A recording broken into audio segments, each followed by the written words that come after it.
Chapter 42. When the City Knows Your Name. The walls shook like something enormous had been woken from a long sleep, not violently, but with a slow, mounting tremor of a place remembering its own architecture after centuries of forgetting it. Light spilled from Elias's chest in soft pulses, expanding and withdrawing like a second heartbeat. Jonah stood beside him, eyes wide, breath unsteady, watching the glow beneath Elias's skin intensify with every breath. "Elias," Jonah whispered, "is that normal?" "No," Elias murmured, "but I think it's necessary." The nameless woman had retreated to the edge of the chamber, back pressed against the smooth stone. For the first time since they met her, she looked genuinely frightened. "You shouldn't have taken him in," she whispered. "You weren't meant to hold that part." Elias turned toward her, steady despite the light coursing through him. "He was me. I wasn't going to leave him here." "It wasn't a him," she said sharply, voice cracking. "It was a fracture, a beginning, the city's first survivor." Jonah stepped forward, anger coloring his voice. "He was a child." "He was a wound," she corrected quietly. "The wound that built this place." Elias exhaled slowly, feeling the light settle deeper in his chest. "Maybe," he said, "but he doesn't need to hurt anymore." The nameless woman shook her head. "You don't understand what you've done. You've changed the balance. The city was built around that first fracture, around the version of you who asked the question. If you integrate him, the foundation shifts. The city can't stabilize without the wound." Jonah grabbed Elias's sleeve. "Elias, if the city collapses—" "It won't collapse," Elias said softly. "It adapts. That's what it's always done." A deep sound vibrated through the chamber. Not a roar, not a growl, but a long, resonant breath. The city inhaled, and the spirals on the floor burst into silver radiance. Jonah shielded his eyes. "Elias!" "Something's happening." The ground beneath them warped, the spirals rising like ripples on water. The chamber opened outward, stretching into a massive circular expanse Elias had not seen before, a place beneath the city, or above it, or threaded through its core. The light thickened until the walls dissolved completely. Elias and Jonah stood inside a vast sphere of shifting silver. No stone, no sky, no floor, just light, moving like a living tide. Jonah clutched Elias's arm. "Where are we?" Elias steadied him. "Inside the city's mind." The nameless woman's voice drifted toward them, distant but clear. "You aren't in the city's mind. You're in its memory. This is where it keeps the truth of itself." The light around them brightened, and shapes began to form within it. Not people, not versions. Moments, millions of them. A collage of fractured memories spiraling in slow, graceful arcs around the sphere. Elias saw flashes. A woman forgetting her own handwriting. A man searching for a street he had lived on for years but now couldn't name. A child calling out for someone who didn't exist anymore. People losing themselves piece by piece, and the city catching what fell. Jonah took a shuddering breath. "It's built from everyone who broke. And from everyone who didn't," Elias said. Jonah frowned. "What do you mean?" The light shifted. New images surfaced, different in tone, warmer, quiet. A man choosing to forgive an old wound. A woman choosing to leave a past that didn't belong to her anymore. A boy choosing to protect his brother. People deciding who they wanted to be, not who memory forced them to be. Jonah turned to Elias slowly.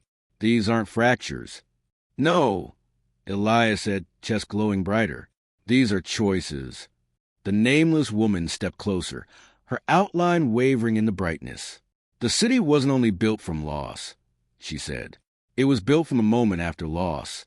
The moment where someone tries to decide who they are without what they lost." Jonah whispered, like Elias. "No," she said softly. "Like the first Elias, the child you took in." He asked a question no one should ever have to ask. Elias's voice was quiet. What if the version of me who should have lived didn't? "And the city formed around that uncertainty," she said. "Every forgotten name, every fractured identity, every version that never stabilized, it all answered the same question." Jonah looked at his brother. "Then what happens now that you have both versions inside you?" Elias took a slow breath. The chamber brightened. Every surface, every strand of light, every memory fragment pulsing as if responding to him. The nameless woman spoke barely above a whisper. Now the city waits. For what? Jonah asked. For Elias to decide, she said. The city has always shaped itself around the question. But if the question becomes whole, it looks for the answer. Jonah stared at Elias. Elias, what is the answer? The light around them surged, gathering into a tall, towering column in the center of the sphere. A door began to form inside it. The nameless woman stepped back in fear. No, this shouldn't open. No one should ever see what's behind that door. Jonah grabbed Elias's arm tightly. Elias, be careful. Elias walked forward. The column pulsed brighter. The door finished forming, an arch of pure light carved into the air itself. Elias touched its surface. The chamber fell silent. The city stopped breathing. Jonah whispered, barely audible, Elias, what do you see? Elias's breath trembled. An answer, he whispered. Then the door opened. Chapter 43. The answer that isn't a word. The door of light opened without sound. Not a crack, not a hum, not even a shift in the air. It simply became, unfolding inward like a curtain made of memory, revealing a space that did not look like part of the city at all. Jonah tightened his grip on Elias's coat sleeve. Don't go in alone. Elias turned to him, saw the fear in Jonah's face, the kind of fear that belonged to someone who had already lost too much, and pulled his brother close in a grounding embrace. I'm not leaving you, Elias said quietly.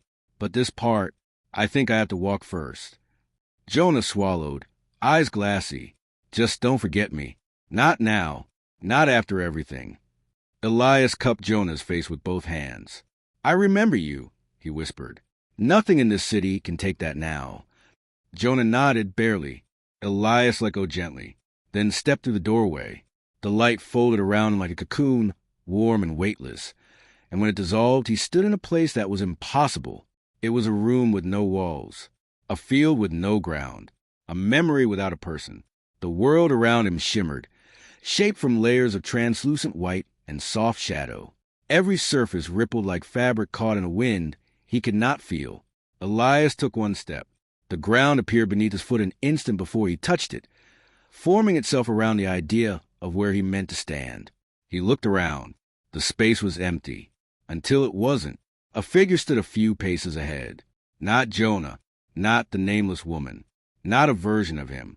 A stranger, tall, indistinct, wrapped in a shifting haze that hid their features. Sometimes the figure looked like a man, sometimes a woman, sometimes neither, sometimes both. Its outline flickered like a memory someone was trying to recall and couldn't quite assemble. Elias approached cautiously. Who are you? He asked. The figure tilted its head. I am what you asked. Its voice was layered, not echoing, not doubled, but carrying a resonance that made Elias feel as if someone were speaking through his bones rather than to his ears. I didn't ask anything, Elias said. You did, the figure replied. You asked the first question, the one that built the city. Elias felt his breath catch. The child, the version of me, he asked it first. No, said the figure. He carried the wound. You carried the question. The room brightened. Or perhaps the figure did. Elias felt something tug in his chest. Recognition, not of a person, but of a truth. Then what is the answer? Elias asked softly. The figure stepped closer. It did not walk. It simply appeared nearer, as if the space between them had rewritten itself.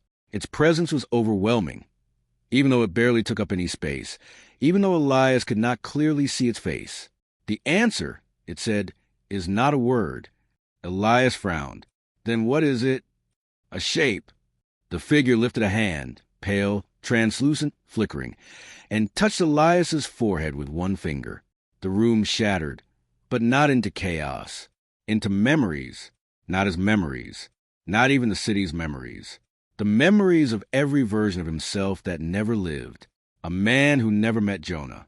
A boy with a different family. A child who never broke. An adult who broke entirely. A version who lived without fear. A version who drowned in it. A version who stayed in the city. A version who never found it. They spiraled around him in a long, fluid arc, not attacking, not overwhelming, but showing. Elias fell to his knees, breath stolen by the sheer immensity of it. "Stop," he whispered. "Please stop." The figure knelt in front of him. Its voice softened. "The answer is this. You could have been any of them." Elias looked up, eyes burning. "Then why am I this one?" "Because this is the version that stayed with Jonah." The words hit Elias with a force that almost sent him backward. "This is the version," the figure continued, "who had a reason not to break, who held a thread strong enough to pull you both across the fractures. This is the version who did not abandon the child inside him, even when he forgot that child existed." Elias shook his head. "I don't understand." "You don't need to," the figure said. "You only need to remember." The light around them sharpened. The memories collapsed inward, folding into a single point of silver that pressed gently against Elias's chest before dissolving into him. He gasped. The room steadied. The figure rose. "You are the answer to the question," it said. "Not because you are stronger, not because you are whole, but because you chose to be the version who returns." Elias stood slowly. "So what now?" The figure stepped back, beginning to fade. "Now," it said, "the city decides to accept your answer." Elias's eyes widened. "And Jonah?"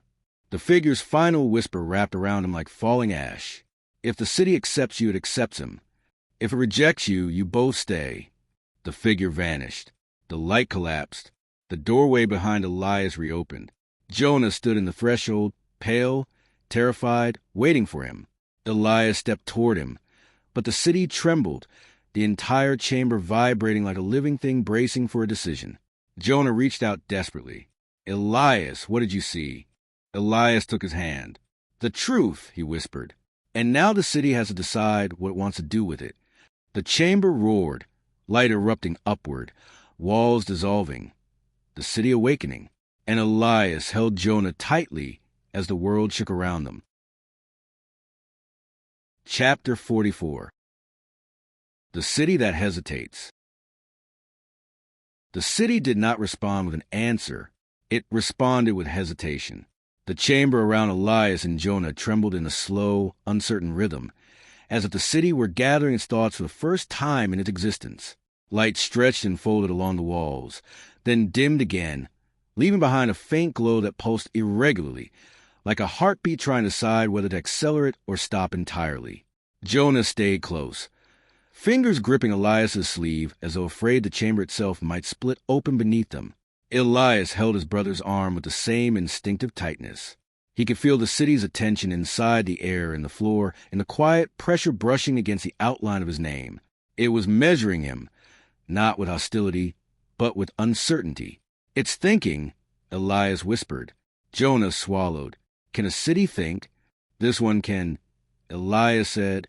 "It's never had to make this kind of decision before." The spirals carved into the stone floor lit in uneven bursts, one ring shining bright, the next flickering, the next staying dark. Each pulse pushed a soft vibration upward, and with every shift Elias sensed the city's divided mind, thousands of voices trying to find agreement. Not a unified chorus this time. A disagreement, a debate. The nameless woman stood a short distance away, her hands clasped in front of her, the faint tremor in her posture betraying a fear she hadn't shown before. She watched the spirals as if listening to something only she could interpret. "The city is arguing with itself," she said quietly. "It has never had to decide between what it is and what it could become." Jonah looked to Elias. "Because of you, because of us," Elias said softly, "because we didn't break the way expected." Another vibration rolled through the floor, heavier than the rest. Elias steadied Jonah as the chamber stretched, the walls thinning like mist. On the other side of the translucent stone, he glimpsed pieces of the city shifting.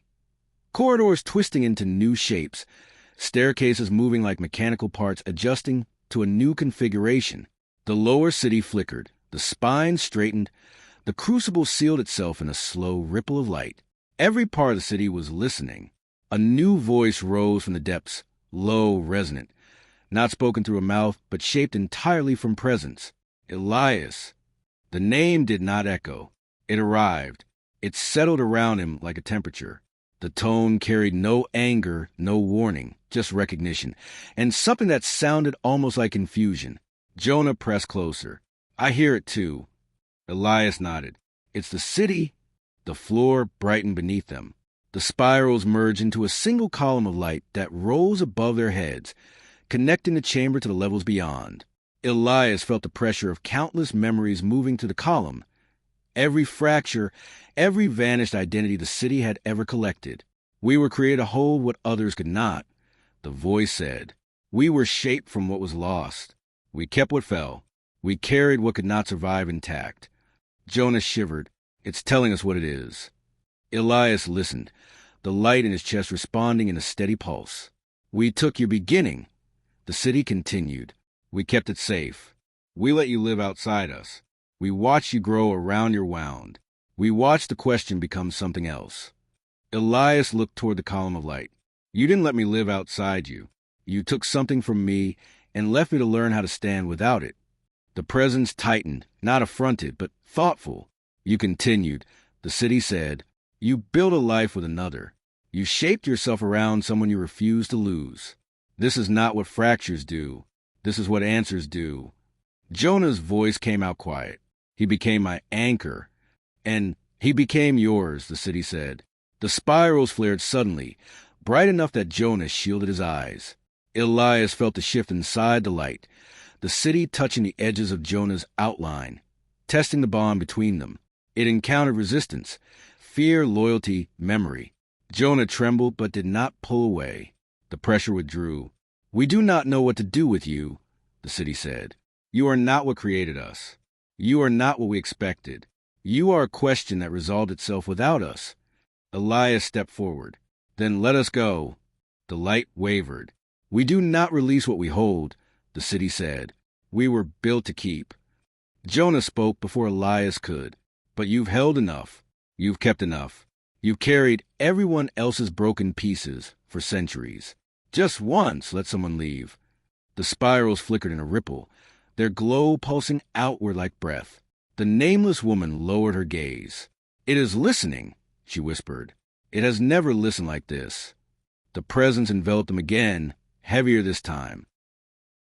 If you leave, the city said, you take your beginning with you, you take the wound, and the child who asked the question, you take the answer. We will remain built around an absence. And, Elias asked, and we will become something different, the city said. Elias took Jonah's hand. Maybe that's what you've needed all along.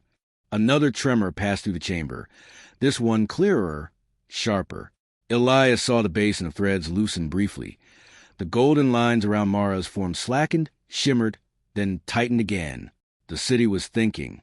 Elias stepped into the column of light, letting it wash over him. You wanted to know why I survived, he said. Why I didn't break the way you were built to expect. It wasn't because you kept part of me. It was because people existed outside you who saw me as more than a fracture. Jonah leaned into him. We kept each other. The light wavered between brilliance and shadow. Elias lifted his chin. If you let her go, if you let us go, you prove that identity isn't something you keep. It's something people choose, even after breaking. The voice of the city receded, then returned, then receded again. Indecision radiated through the chamber like a storm building inside stone. Then the pressure released. Elias Ward, the city said. Jonah Ward. You may leave. Jonah gasped, disbelieving. And Mara? Elias asked. Silence fell. For several seconds, the city did not speak. Then the light rippled, soft, reluctant. Mara Ilvin will be returned. Jonah's breath broke on a half-laugh, half-sob. The chamber dissolved into brilliance, then dimmed into clarity. A doorway formed at the center of the plaza, ordinary in shape, extraordinary in meaning. Beyond it lay darkness, thin and shallow, and beyond it a space the city no longer touched. The nameless woman stepped aside. Go, she said. All three of you. Elias looked at Jonah. Jonah looked back. They stepped through together, and the city exhaled as it let them go. Chapter 45. The Weight of the Return. The world accepted them with a silence so complete that Elias wondered, for a suspended breath, whether they had truly returned at all. No collapse of light, no violent rupture, no rearranging architecture, just the soft buzz of the archive's lights and the faint hum of the ventilation system pushing dust through vents that had always existed. Jonah stood beside him, shoulders lifted high with disbelief, as if afraid that any movement might undo whatever fragile thread had pulled them back. His eyes moved slowly across the shelves, tracing the familiar metal grids, the rows of files, the everyday order of a world where names stayed where they belonged. "We're here," Jonah whispered. "Elias, we're really here." Elias nodded before he fully believed it. The floor felt steady beneath his feet, the air thin but breathable, the walls inert. No pulse, no shifting stone, no spirals lighting beneath their shoes. It was the first time in what felt like months that he wasn't being watched by something with intentions of its own. But the city had left its imprint. He could feel it inside him, an echo beneath the ribs, quiet, patient, not dangerous, but undeniably present. The first fragment, the child, rested within him like a long-held breath finally released. It made him aware of the weight of his name, of how easily it could once have slipped through the cracks of memory, of how fiercely it had anchored itself now. Jonah took a step forward, scanning the archive room as if expecting it to vanish.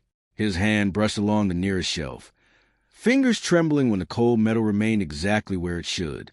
"It feels too normal," he said, "like we dreamed the rest." Elias shook his head slowly. "No dream ends with this much exhaustion." Jonah let out a breath that almost passed for a laugh, or with the city changing shape. A soft cough echoed behind them. Elias turned sharply. Mara stood near the doorway that led to the main hall, unsteady on her feet, one hand against a frame for balance. Her hair was tangled, her breathing shallow, and her eyes looked like someone who had walked through a place that refused to give her a center. Jonah moved first. "Mara," he called, voice cracking as he rushed to her. She flinched at the sound, only slightly, but enough that Elias felt his chest clench. Jonah slowed, approaching her with gentleness, as though she were made of fragile glass. "Mara," Jonah repeated softly. "It's us. You're safe." She blinked at him, her gaze flickering between the two brothers. Not with confusion. Confusion would have been easy to forgive. This was something else entirely. Recognition struggling through a fog. Elias stepped closer. "Mara, can you hear me?" Her lips parted, and for a moment Elias feared no sound would follow. Then she whispered, voice so thin it barely shaped the words. "Elias." Jonah. Relief hit him like a tide, but it faded quickly when she pressed a hand to her temple, wincing. "Everything feels too loud," she murmured, "and too quiet." Jonah carefully took her arm. "Come sit, please." Elias pulled a chair closer, and Jonah helped her lower herself, though she seemed determined not to lean too heavily on him. She stared down at her hands, turning them slowly as though testing whether they belonged to her. "Mara," Elias said gently, "do you remember what happened?" "Where you were." Her eyes shifted upward, meeting his. They held a depth he recognized, the same depth he'd seen in the spine, in the crucible, in the lower city. A person who had seen too many versions of herself in too little time. "I remember following you," she said. "I remember the city," she hesitated, her gaze distant. "It wasn't looking for me. I just stepped where your shadow was." Jonah swallowed. "It's okay. You're back now." She shook her head slowly. "I'm not sure what back means yet." Elias crouched beside her. "You're here, with us. That's enough." She looked at him then, really looked. A flicker of connection sparked across her expression, as if something in the chamber of fractures had recognized his outline even before she had. "You did something," she said quietly. "Something that shook it." Elias didn't deny it. "We made it remember us." "And it let go," she whispered. "It let go," Jonah said. Mara exhaled, relief and grief in one breath. Then she reached for Elias's hand. Her grasp was cold, but steady, as though anchoring herself to the only thing that felt familiar. "I heard your name," she said, again and again. The city repeated it like an unfinished sentence. Elias felt the light, in his chest pulsed softly. It was deciding whether to keep us. "You convinced it," she said. "No," he replied quietly. "We convinced it." Jonah sank into the chair beside her, shoulders finally dropping from their tense perch. What do we do now? For the first time, the question felt simple. "We go home," Elias said. Mara's gaze lingered on him. There was something unreadable there.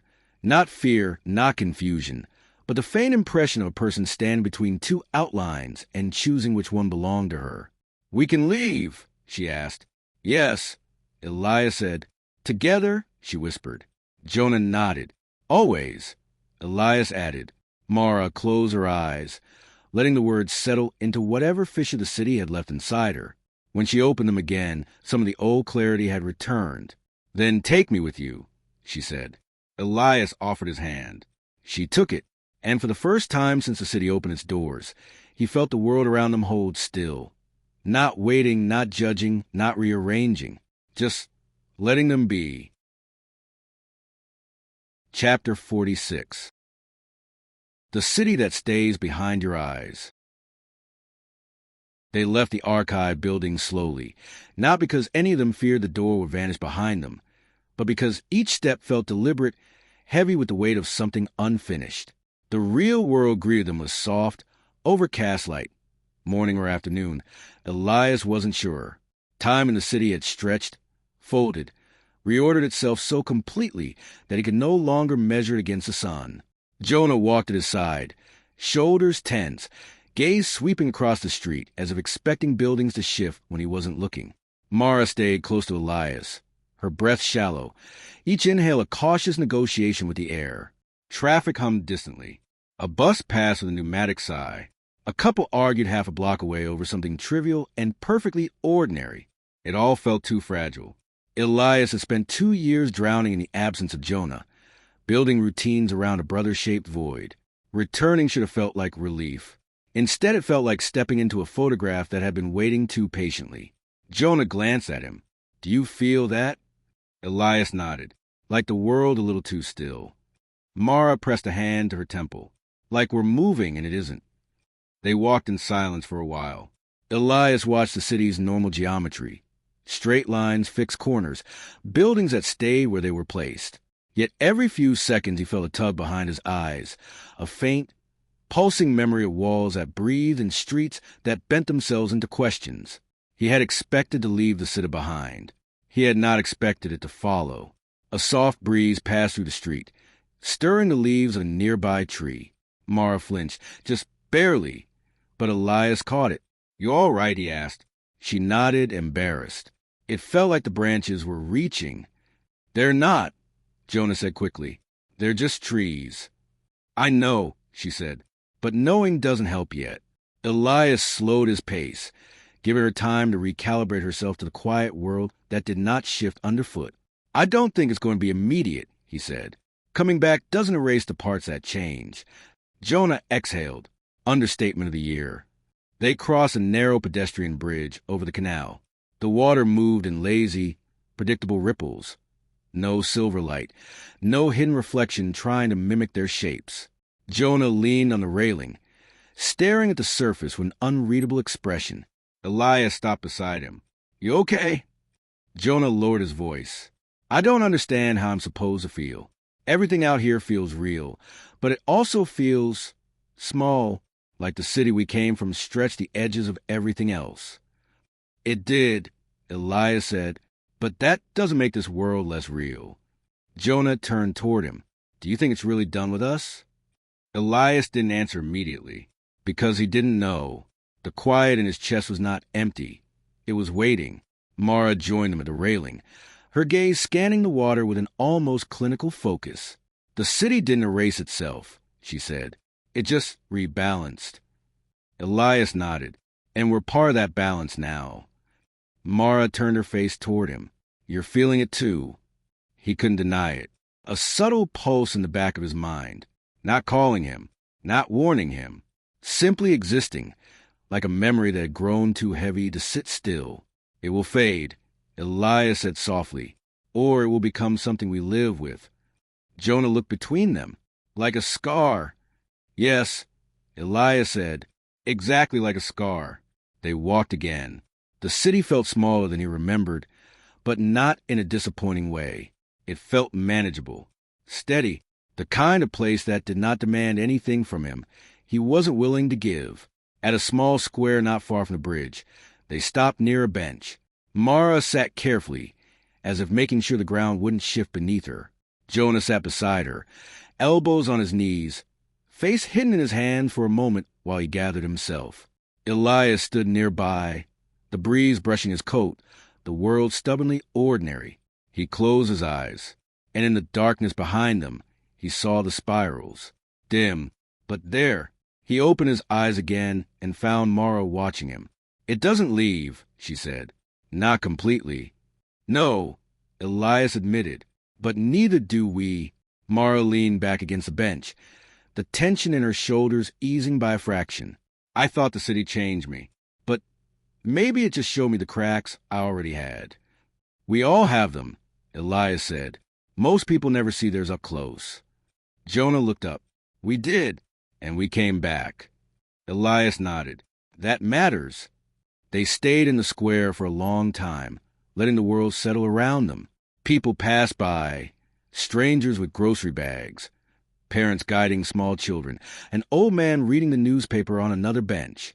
Life went on with no knowledge of the city beneath memory, of the fractures and the choices and the impossible corridors that had nearly reshaped them. But Elias felt something else, too, a certainty he had never allowed himself before. They were not returning to their old lives. Those lives were gone. They were stepping into new ones, ones that only existed because they had walked into the city and walked back out together. Behind them, the canal rippled softly, and the light shifted in the water, catching for a moment on a tiny glint of silver far below the surface. Elias saw it. Mara saw it. Jonah did too. But none of them panicked.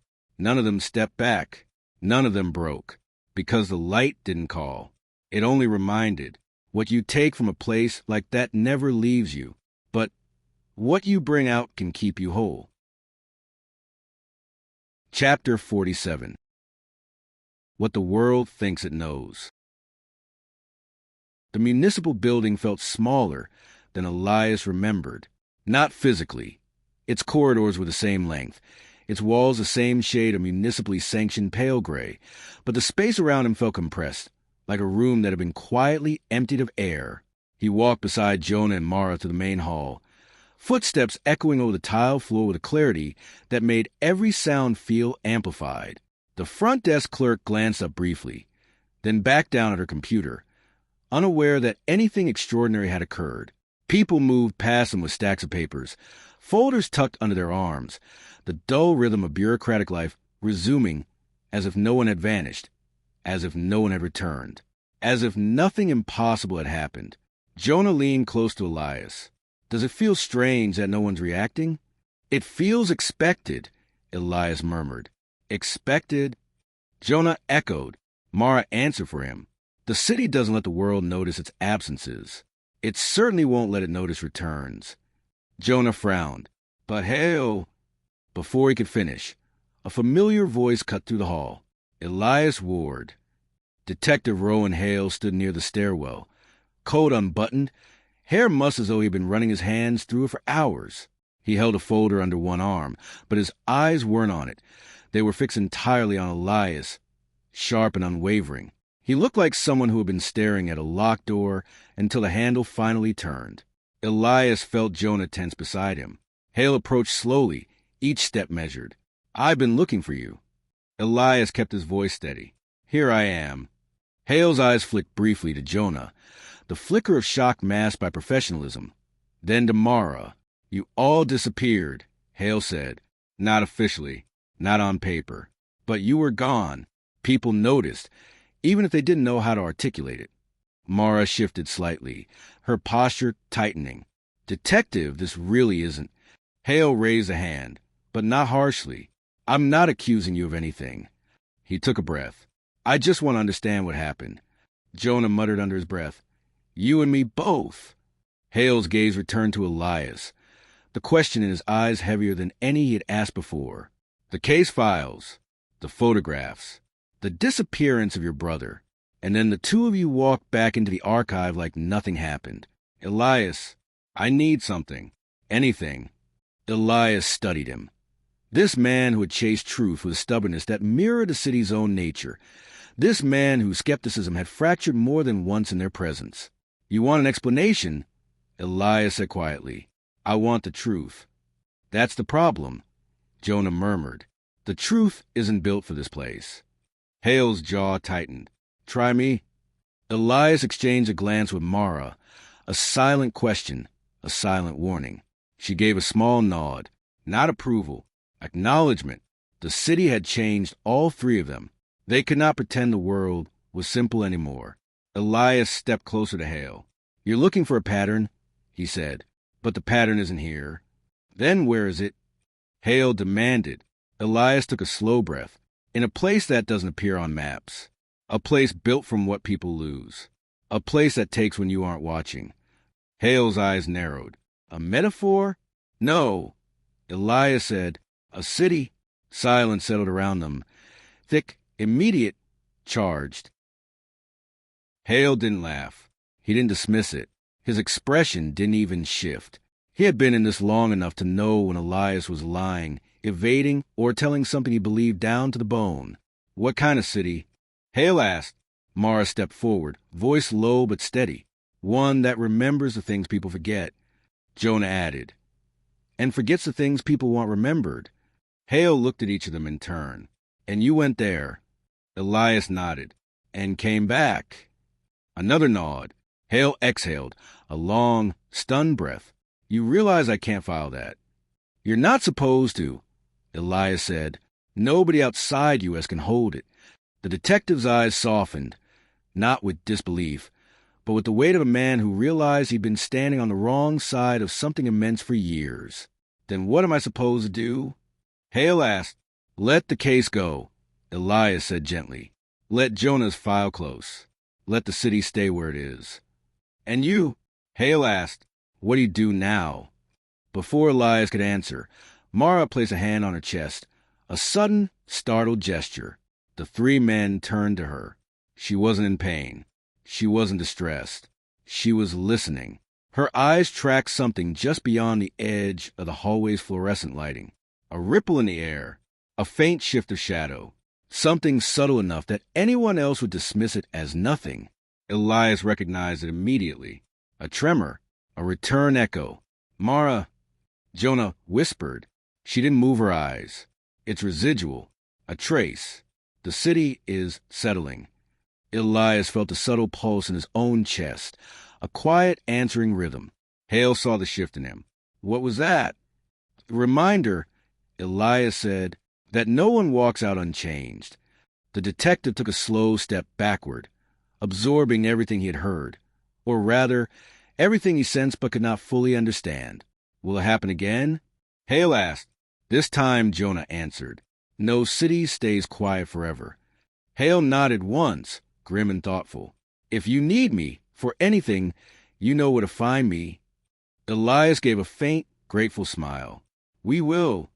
Hale hesitated for a final moment, then turned and walked down the hall, leaving the three of them standing in the corridor where the world waited to reclaim them. Jonah let out a sharp breath. Well, that could have gone worse. Mara lowered her hand, the strange glimmer fading from her eyes. It won't be the last time we have to explain ourselves. Explain what? Jonah said. We don't even understand half of it. Mara shook her head, a wry, exhausted smile pulling at the corner of her mouth. That's what makes it honest.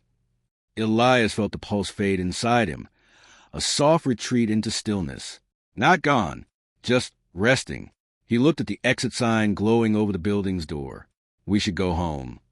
Jonah and Mara nodded. They walked together toward the glass doors, toward the thin November light waiting outside. The air held a crispness that felt almost new, as if the world were offering them a blank page. Before they stepped out, Elias paused with his hand on the door. He felt it, not a call, not a pull, just a quiet acknowledgement. The city, somewhere beneath the noise of ordinary streets, had turned its gaze away. For now. Chapter 48. The quiet that doesn't last. The air outside tasted different, not in any dramatic way, not metallic like the city's breath, not sharp like the space between fractures, but subtly, like the world had been filtered through a thin layer of glass. Elias inhaled deeply as they stepped out of the municipal building, feeling the cold settle under his ribs, grounding him. The noise of traffic drifted in waves from the main road. The distant sound of footsteps, conversations, and the ordinary choreography of life knitted itself around them. But the silence between breaths, that didn't feel ordinary. Jonah stuck his hands deep into his coat pockets as they crossed the small plaza. His shoulders were hunched, his steps slower than usual, as if he had to relearn the weight of his own body. Mara walked to Elias's left, her posture upright but careful, each movement deliberate, almost measured against the world's stability. They reached the corner where the street narrowed between two buildings. A cyclist rang a bell and swerved around them. A dog barked from a balcony overhead. A woman stepped out of a bakery, carrying a paper bag that released a warm scent of bread. All of it felt like a simulation the city had built too perfectly. Mara glanced sideways. "Does anything look sharper to you?" Jonah scoffed lightly. "You mean how everything is edges now?" Elias gave a small nod. "It's the contrast. The city softened things. Blur the edges.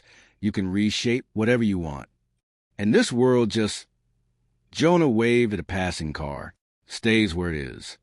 "That's its strength," Elias said softly. "Things that stay put keep you anchored. Unless they aren't supposed to stay put," Mara added. Elias stopped. "So, did she?" Something in her tone had shifted. Not fear, not alarm, but precision. She turned her head slightly, her gaze catching on an alleyway a few meters to their right. There was nothing remarkable about it. Dumpsters, a fire escape, a stack of wooden pallets. But the air above ground seemed denser. Jonah followed her line of sight. "What is it?" Mara didn't answer immediately. She closed her eyes, listening. Elias felt the pulse inside his chest stir, responding to a vibration he could neither hear nor see. "It isn't the city," Mara whispered. "Not directly, but it's the residue, a seam that hasn't closed." Elias stepped closer to the alley. Jonah at his side, Mara paced behind. The air felt cooler here, not in temperature but in sensation, the way a room feels after someone leaves it, but their presence still lingers. He crouched down. On the pavement, faint, almost erased, he saw a thin line of silver dust, like a path that had been swept aside by passing shoes. Jonah whispered, "Elias?"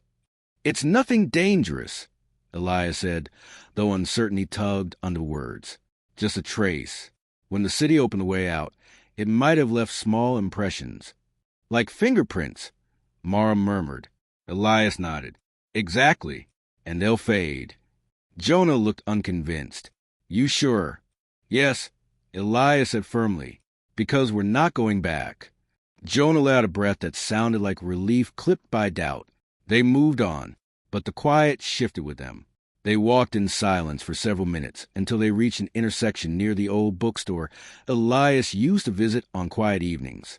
The window displayed a row of novels he'd always meant to read, but never had. Something inside him tightened, a reminder that life didn't pause just because he did.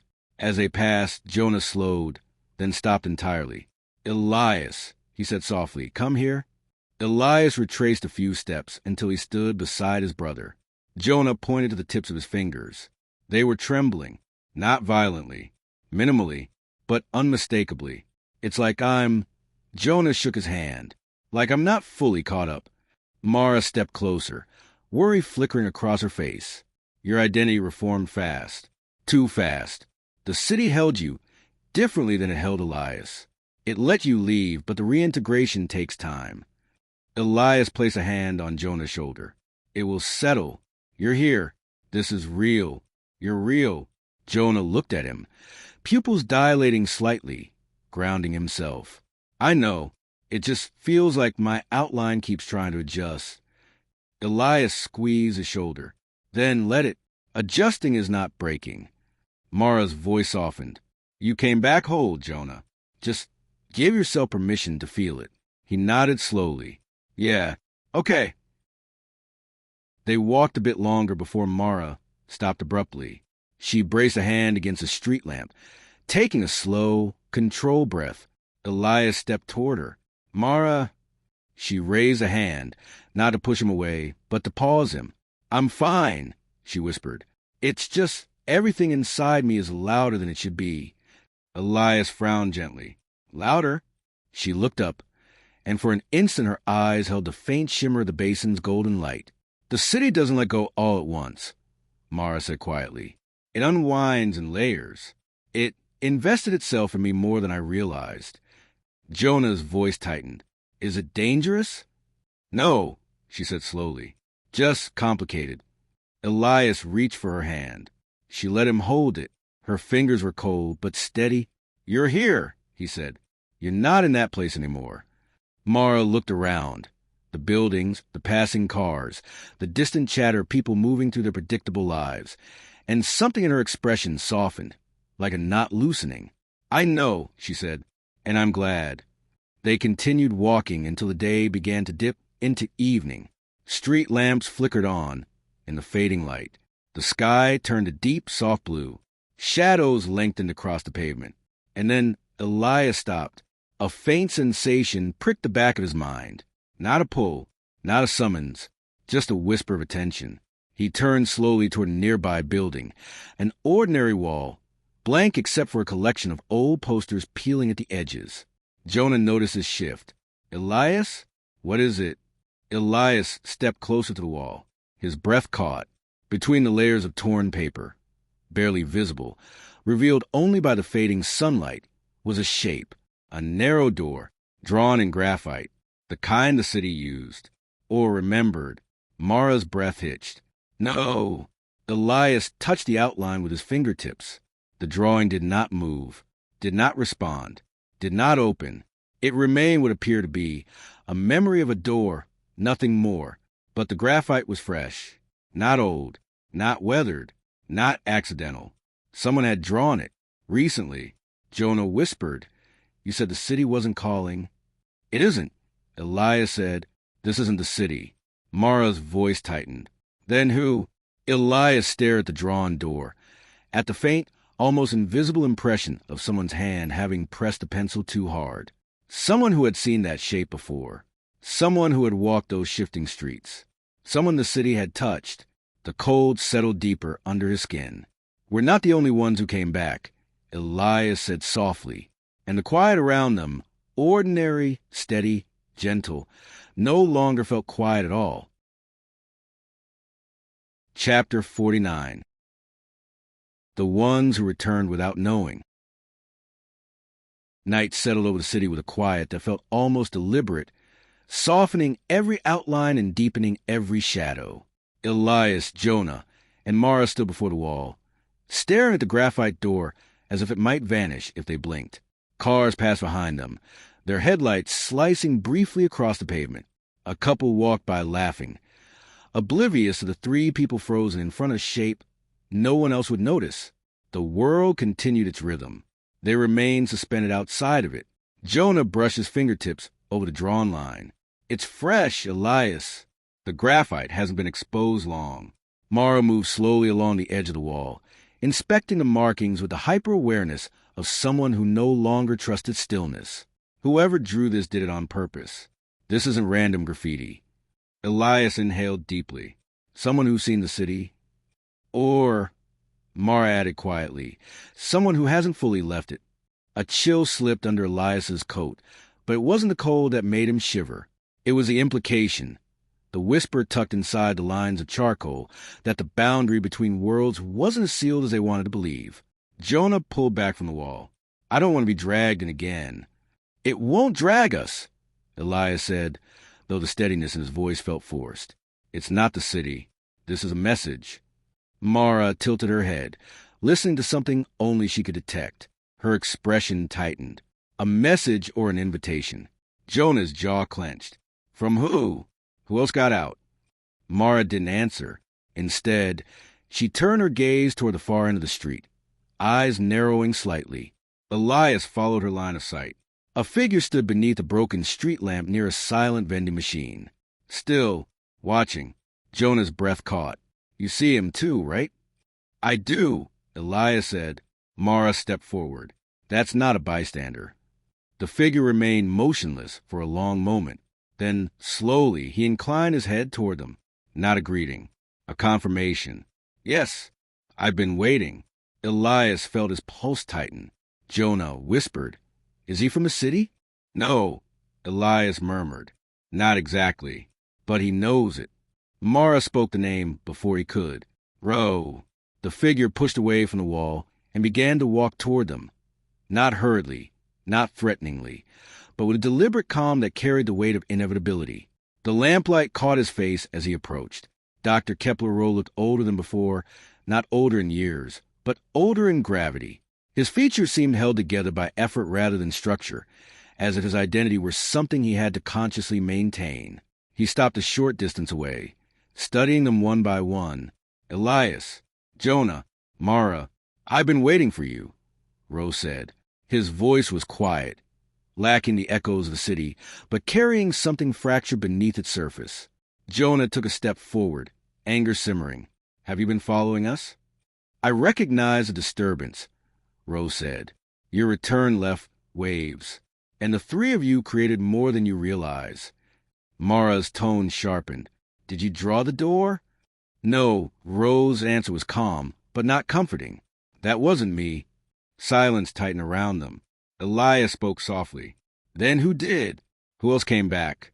Rose lifted his head slightly, as if listening to a distant vibration only he could hear. A faint smile pulled at the corner of his mouth. Not warm, not pleased. The city let you go, he said, but you didn't let go of the city. Jonah grabbed Elias's arm. Great.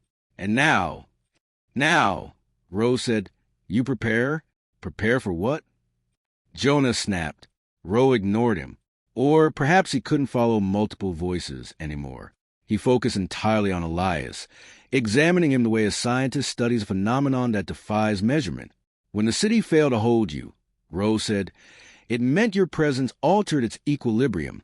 You answered the question it was built on. A cold line ran down Elias's spine. What does that mean? Rose stepped closer, lowering his voice. When a city built from memory changes its question, it must change its shape. Jonah frowned. Its shape? What is that supposed to? It means, Rose said, it no longer knows where it ends and where you begin. Mara exhaled slowly. The doors won't open the same way. No, Rose said, they'll open in new ways. Elias pointed at the graphite door. Like this? No, Rose said, that's only a symptom. A symptom of what? Rose finally smiled. It was a tired, broken smile. Of an incomplete return. Jonah stiffened. Who? Rose's answer chilled the air between them. Someone who wasn't meant to follow you. A shadow shifted near the alleyway, faint and shapeless. Elias understood before Rose finished the thought. He whispered the name, a tremor in his voice. The Mirror Child. Rose nodded, and then he said the words none of them were ready to hear. He is not a child anymore. Silence pressed down, heavy and unyielding. Mara gripped Elias's arm. Jonah took a step back. Rose looked at Elias with an expression that held both sympathy and warning. The city isn't finished with you, he said, and neither is he. A gust of night wind rippled across the wall, lifting the loose edges of the paper posters.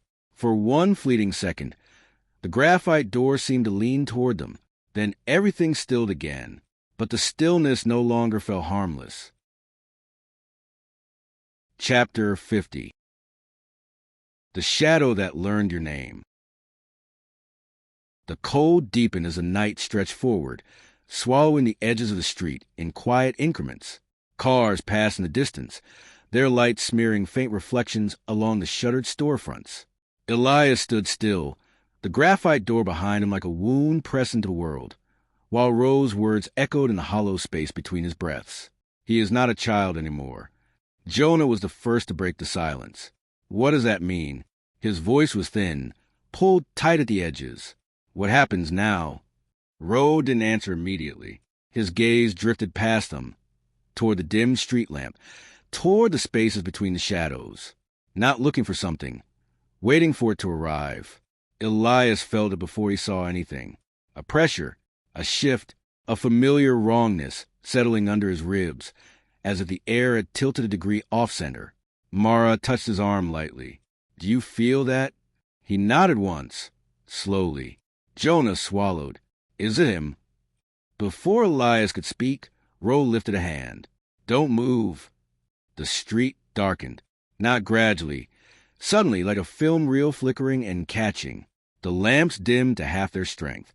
The reflections in the windows thickened. For an instant, Elias thought the world had exhaled and forgotten to inhale again.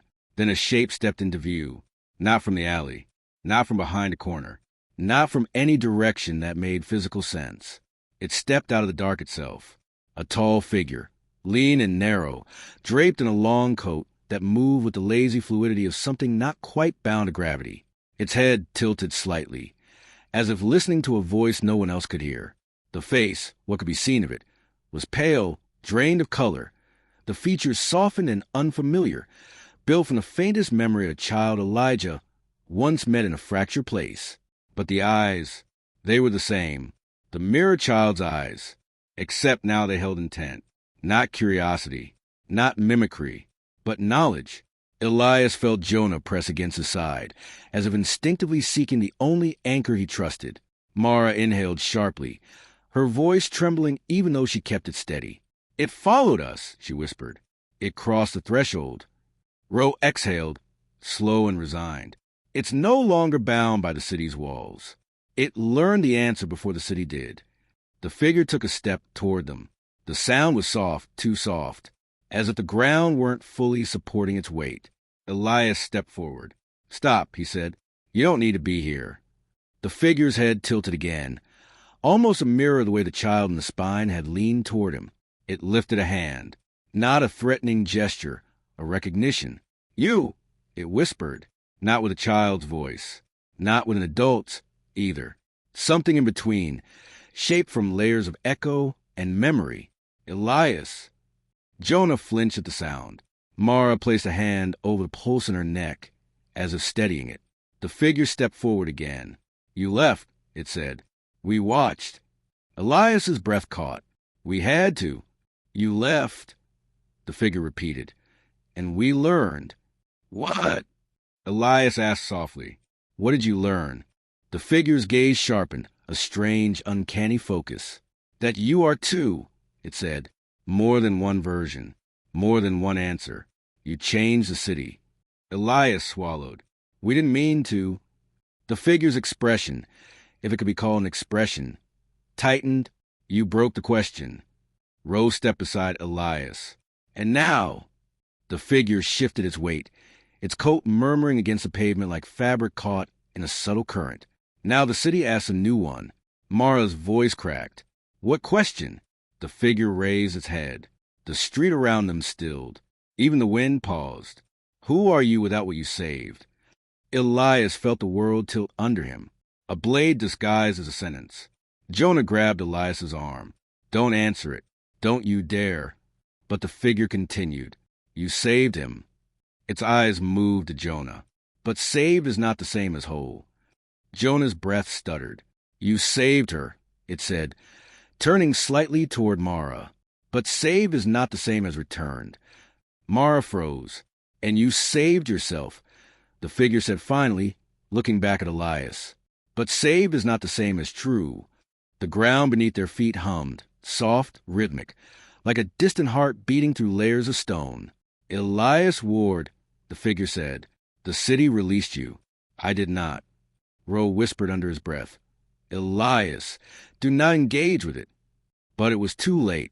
The mirror child, the mirror man now, stepped closer, and the world bent slightly around him, the edges of the street softening like melting ink.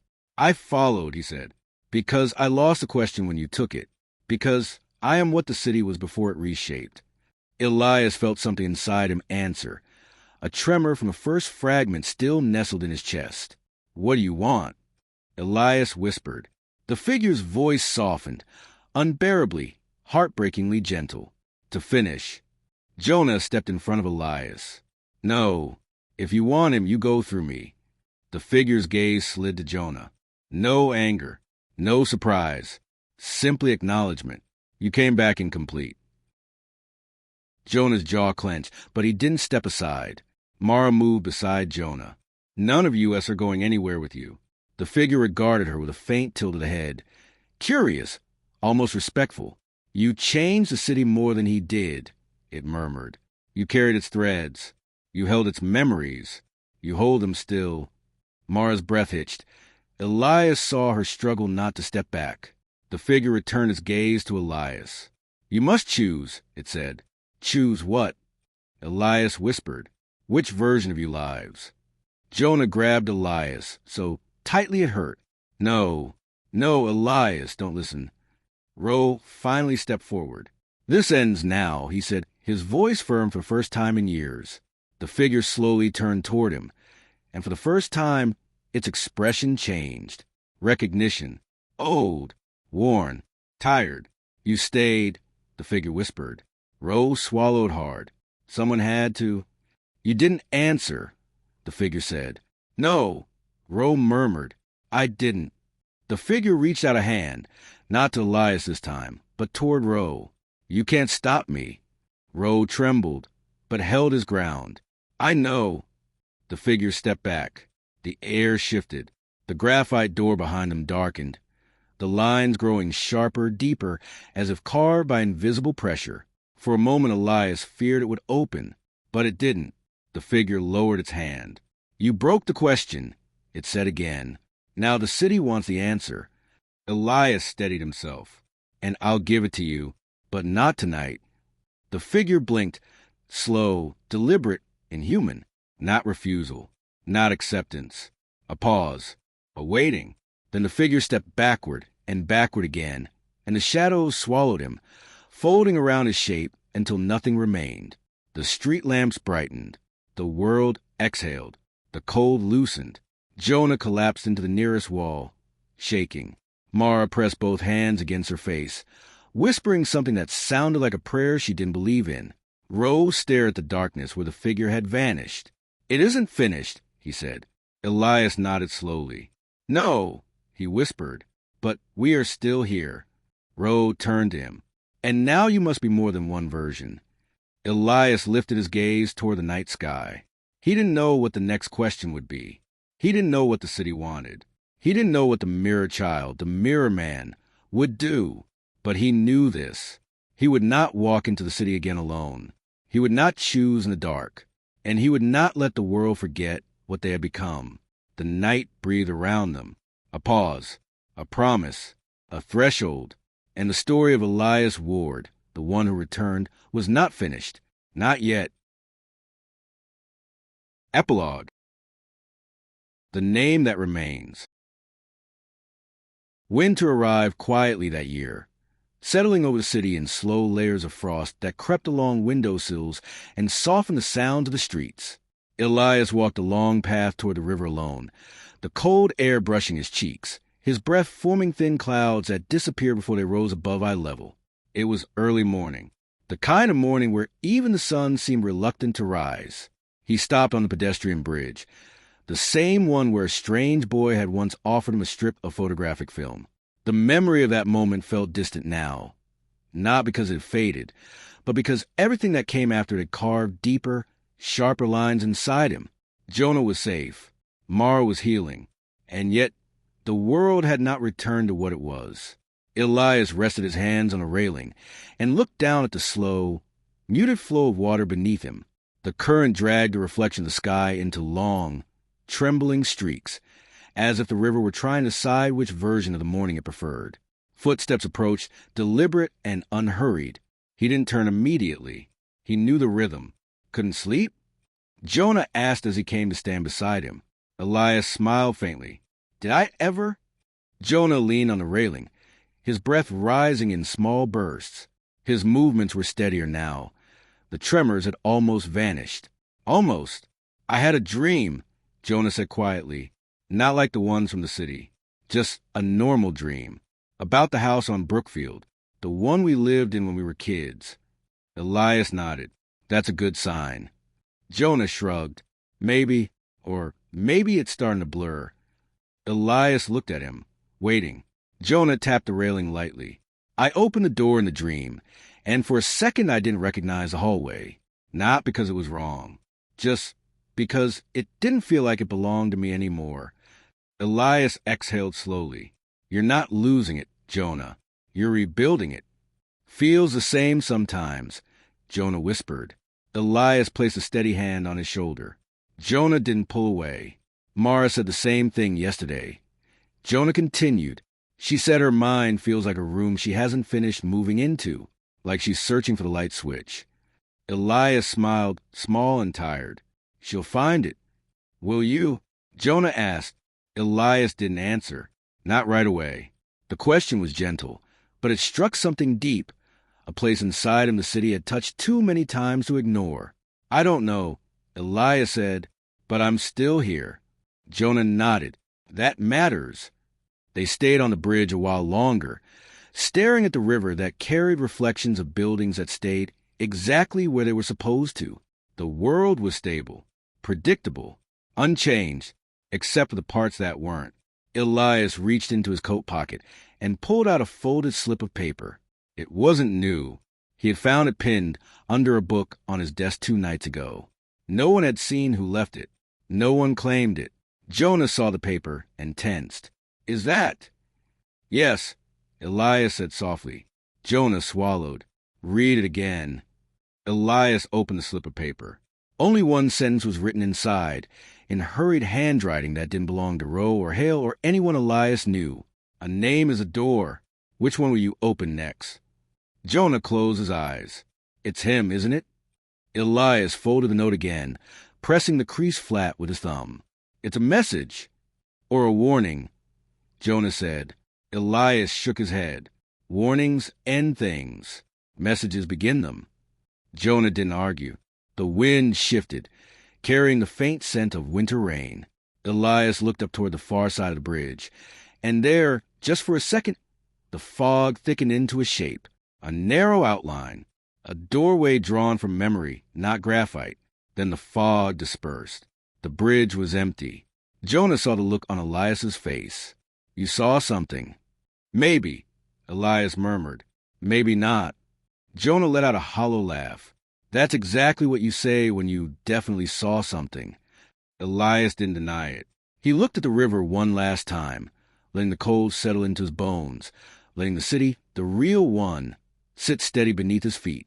Whatever comes next, he said quietly. We face it together. Jonah nodded. All 3 of us. Elias smiled. All right. He took a final breath of the winter air, then turned from a railing. As they walked back across the bridge, the city lights flickered gently. Not the way the other city flickered. Not with intention or hunger, but with the small, imperfect pulse of a world that simply kept going. Elias looked over his shoulder once more. Just once. A shadow moved beneath the arches of the bridge, its outline faint, its posture patient, not threatening, not calling, waiting. He whispered, almost to himself, not today. The shadow didn't follow. He and Jonah continued walking until the morning light broke fully across the rooftops, warming the frost on the windows and pulling the city into a new day, a day that belonged to them, for now. Thank you for listening to the 4th and final part of the audiobook, The Silence Between Names. I hope you enjoyed this finale and that you loved the whole journey. If you want to discover the next audiobooks coming here on the Ink Tale, I invite you to subscribe to the channel and leave a like. And now that the story is complete, I am really curious to know your thoughts. Please leave a comment in the section below to tell me what you think about the ending. Your advice and opinions are essential to help a young channel like ours grow and reach other audiobook lovers. Until the next story, bye, and thank you so much for your support.